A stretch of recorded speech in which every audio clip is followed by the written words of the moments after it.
What happens when fear is used to incite violence? This is why we have laws on inciting violence, because we know how easily people are manipulated. We know how easy it is to tap into their emotions and to generate a movement that is fear-based, that is not rational, that is not logical, that is more instinctual, more primal. And so this is why there are laws against it. One of the biggest examples is the riot on the Capitol on the 6th of January. Whenever I hear something, to go back to what was actually said, because we know that the media is no longer unbiased. We know that they have leanings. We know that they appeal to ratings. And so I like to go back and read exactly what was said, although even that can get manipulated. But when I went back and I read what was said on the 6th of January,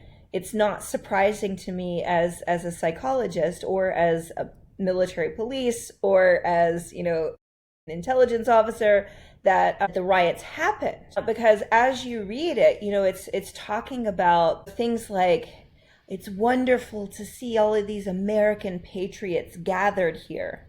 So already your psychology think, oh yes, I'm an American. I stand for the truth. I stand for the Constitution. And these were things that were continually woven through the speech.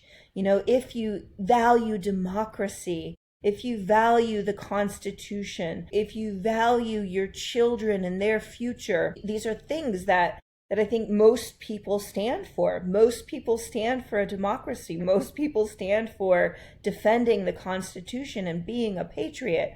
It's just that how we execute that is different. There are people who do it from a fear-based, emotionally based standpoint, and there are people who step back and go, okay, here's what's being said. Is this true? And even as I read through some of the things that Trump was saying about election issues, I can't say that I disagreed. What I disagreed with was the fact that he was in office for 4 years and did nothing about it until he lost.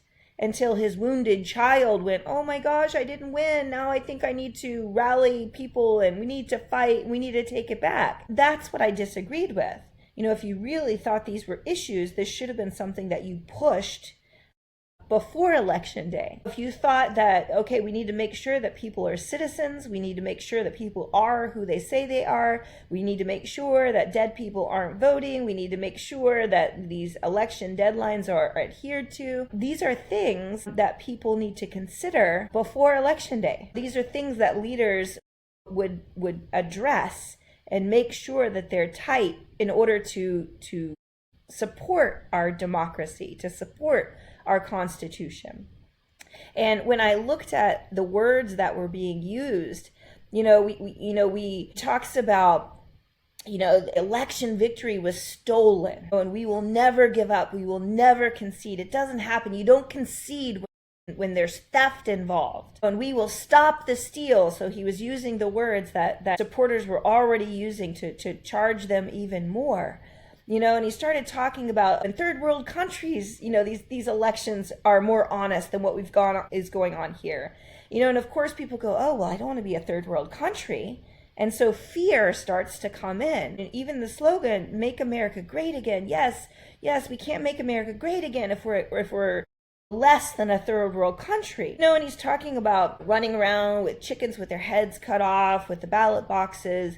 And yes, I've seen elections, and yes, this is true. There's a lot of chaos as elections are happening, and people are doing the best they can. And it doesn't mean that we've lost control. It doesn't mean that people are doing things that are fraudulent. It can mean that people are doing things that are fraudulent, but it doesn't necessarily mean that, people that weren't necessarily trained to do these things, there's a lot of chaos, and we see this a lot in any sort of massive movement, any massive effort to get anything done. There's often chaos. And I saw this in the military. Everyone talks about military efficiency, but we've got our chaos too. We just have sheer numbers and resources that kind of make up for it. And then when, Trump starts saying things like, we can't let them silence your voices. And he starts talking about how Rudy Giuliani, he's got guts, unlike a lot of people in the Republican Party. He's got guts. He fights. And so already you're saying, if you disagree with me, you're weak. If you stand with me, you're strong. You've got guts. So again, this is psychologically priming people. This is psychologically manipulating people. When you start saying things like, it's an absolute disgrace that this could happen to our Constitution. We're supposed to protect our country. We're supposed to support our country, support our Constitution, and protect our Constitution. These words are all psychologically priming the people who then rioted on the Capitol. When he starts talking about, you've traveled across the nation, and I want to thank you for your extraordinary love for this amazing country and love for this amazing movement. Again, you're psychologically appealing to people. You're bringing them together. Ironically, you're saying love, but what you're bringing people together in is fear. In this fear, you can psychologically manipulate them. And when they talk about, and you start appealing to people's emotions around, they're taking the names off, they want to take the names off the Washington Monument, and there's this cancel culture. They want to get rid of the Jefferson Memorial, and people start to say, wait, no, this is history, and our history is not always clean or beautiful, but this is our history. And then you start seeing people with Confederate flags, in the Capitol, and obviously you've appealed to something in them, but we're mixing ideologies. And this is the problem when you appeal to emotion instead of appealing to logical thinking brain. So we have to ask ourselves, when our emotion, when our survival, instinctual, primal brain gets activated, we have to stop for just a minute, take a breath, and we go, okay, is this true? Because it's easy to get swept up in the emotion. It's easy to get swept up in, like, this election is fraudulent. They're going to take our freedom of speech. They're going to take our constitutional rights. If I'm not with them, I'm weak, and I don't want to be weak. And when they talk about the Democrats versus the Republicans, like Trump was saying, you're stronger, you're smarter, you've got more going than anybody else, and really pumping them up. And then he starts to say, and then they try and demean everybody having anything to do with us. And so people are going, wait, no, I'm smart, I am strong, and yeah, they are demeaning me. And it starts to appeal to, again, this instinctual part of us, this non-rational, analytical part of us. And then he starts to talk about how Biden wanted to get rid of the America First policy, which, of course, when you say that, oh my gosh, how can someone not want to put America first? But you have to stop and go, okay, what is in America First? Because it's great to have some emotional title that appeals to everyone. Let's make America great again. Who wouldn't vote for that? Yeah, absolutely. America First policy. Yeah, who wouldn't vote for that? But we have to stop for a minute and go, okay, what is actually in these bills? I can't allow myself to be manipulated. I can't allow myself to be taken out of my rational, analytical brain. I have to think. And then when he starts saying, you're following stupid people, the stupid people are the ones that are leading this, again, these are bully tactics. Oh, if you don't want to be stupid, you want to be with me. If you want to be strong, you want to be with me. And these are all attempts to appeal to our emotional brain, to appeal to that part of us that can be manipulated. And so, again, we go, okay, if it is true that there are fraudulent elections, what do we do about it? Do we incite violence? Do we tell people we need to march on the Capitol? We need to fight. We can't concede. We can't let them win. Even along it, even talking about, and as a veteran, I take offense to this because he was talking about supporting our veterans. I'm talking about the VA accountability, and if we see someone out there who isn't treating our vets well, so he's appealed to your emotions, like I think most people would want to support our veterans, and then, or they steal, they rob, they do things badly, and then he rolls right into Joe Biden. This again is appealing to something that emotionally people can connect to, and then stretching it to apply to things that we just don't like.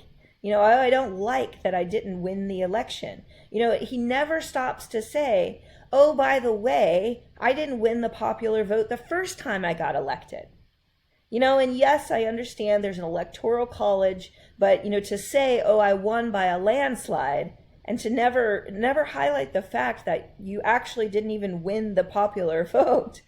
It seems very one-sided. It's like, let's just show them what they want to hear, what will make them turn to my side. Even when he started talking about the stimulus checks, oh, I wanted to give you $2,000. I wanted to give this. I give them a couple of bucks. Let them live. And oh, they only wanted to give you $600. It's like, great, yes, everybody would want more money in their pocket. But you go, what is the collective good? Is giving everyone $2,000 in the collective good? And this is what we don't think about.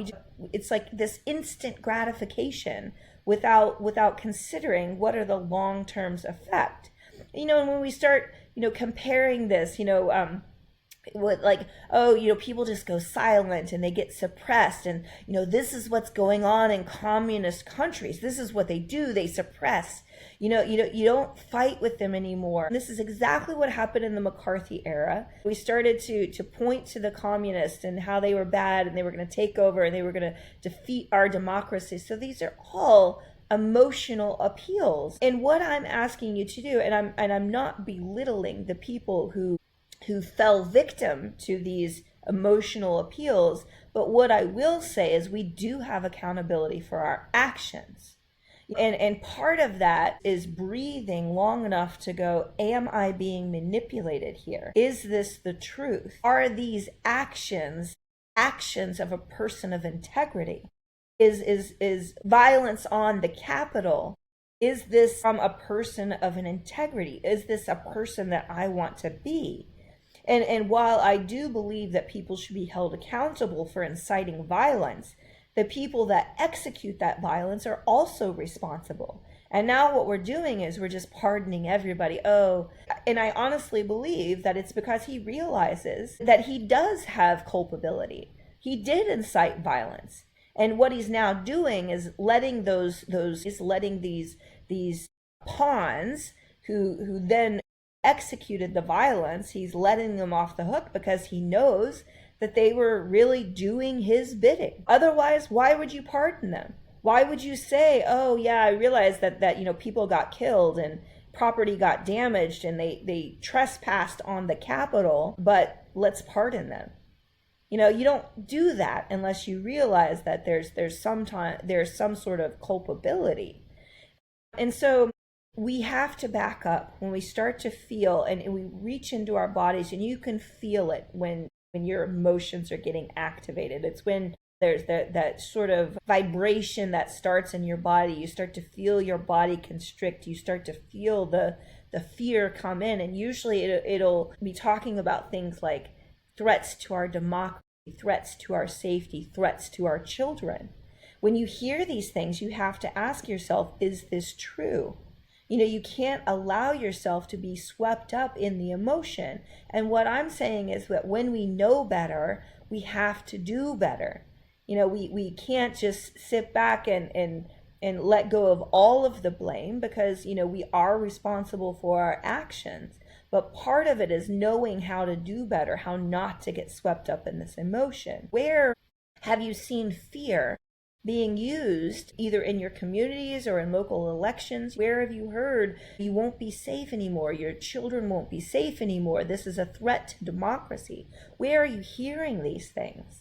And if this appeals to you, if you want us to educate ourselves, if you want us to do better, let's get this conversation going. Let's pass this along so that other people can know better, they can do better, and so that we can start to come back to love, and instead of leading and reacting out of fear. So pass it along, subscribe, and I want to keep this conversation going. So please don't just hear this, get involved in the conversation.